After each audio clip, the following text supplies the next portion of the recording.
It was supposed to be a safe place, a roof, a warm meal, a second chance. But when Devin Murray tried to leave, the doors were locked, security blocked the exit, and his caseworker said, "Your spot in housing depends on cooperation."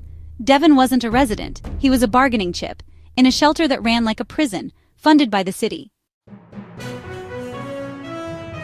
In 2023, Bridgerest Housing Services won a $28 million municipal contract to operate transitional shelters for the unhoused. The public heard promises on-site care, pathways to permanent housing, 90-day stabilization plans.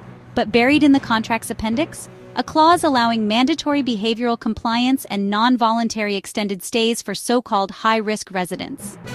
No public debate, no resident consent, no exit.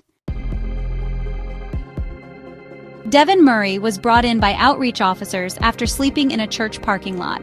He was told it was temporary, a 2-week stay before rapid rehousing. But on day 13, he was flagged non-compliant for refusing to attend a job training seminar run by a private partner. His housing application was paused. His outside contacts were restricted. He wasn't allowed to leave until, quote, evaluated by program lead. Bridgerest's staff called it a rehabilitation hold. Devin called it kidnapping. So, an anonymous staff member actually leaked some security footage.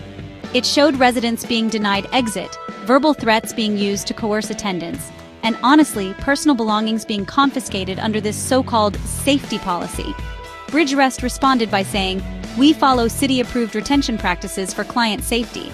But, when the city was asked for oversight logs, there just weren't any. Oversight was optional. And, reports were self-filed. Devin was eventually released. But 3 months later, the shelter still had over 40 residents held past their voluntary stay. Help is supposed to offer hope, not take freedom. But when shelters turn into silent cells and compliance replaces compassion, that's not housing. It's containment. Devin wasn't failed by just one worker. He was trapped by a system that made obedience more valuable than recovery. This wasn't rehabilitation. It was a signal read, funded, legal, and honestly, invisible. If you believe shelter should mean freedom, not forced behavior for funding, subscribe to Signal Red, because what some call help might be the most controlled space of all.